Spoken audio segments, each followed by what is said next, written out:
Mesdames, Mesdemoiselles, Messieurs, bonjour, nous sommes le mardi 7 février 2017 et Wall Street a terminé en baisse lundi avec des pertes dans les secteurs du pétrole et du gaz, mais aussi des télécommunications et des services financiers. Le Dow Jones a perdu 0,09%, le S&P 500 0,21% et le Nasdaq a également perdu 0,06%. À noter aussi l'action Facebook qui a baissé à 132,05 $.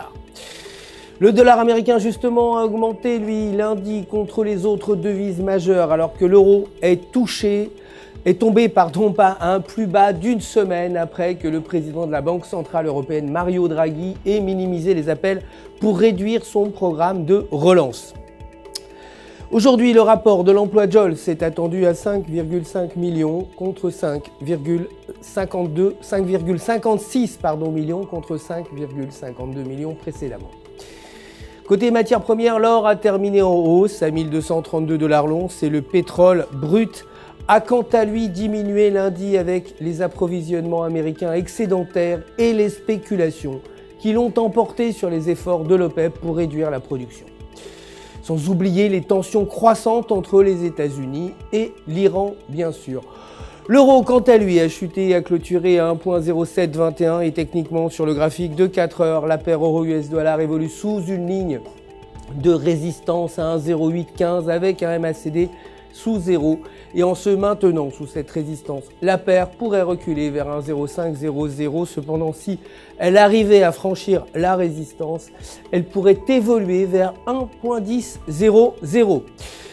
Aujourd'hui, la balance commerciale française est attendue à moins 4,2 milliards contre moins 4,4 milliards précédemment.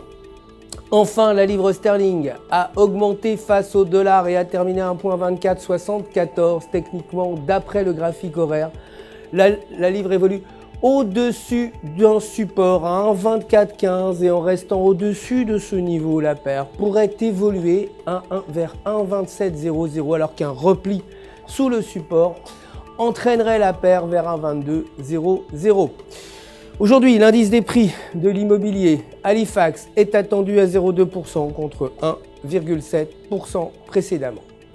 C'est la fin du Flash. Merci de nous avoir suivis. Je vous retrouvez-nous demain matin pour la suite de l'actualité des marchés du FX. En attendant, restez avec nous. N'oubliez pas de vous connecter sur www.ufx.com pour tous vos besoins de trading et pour retrouver votre gestionnaire de compte personnel prêt à répondre, vous le savez, à toutes vos questions. Toute l'équipe du FX se joint à moi pour vous souhaiter une excellente journée sur les marchés.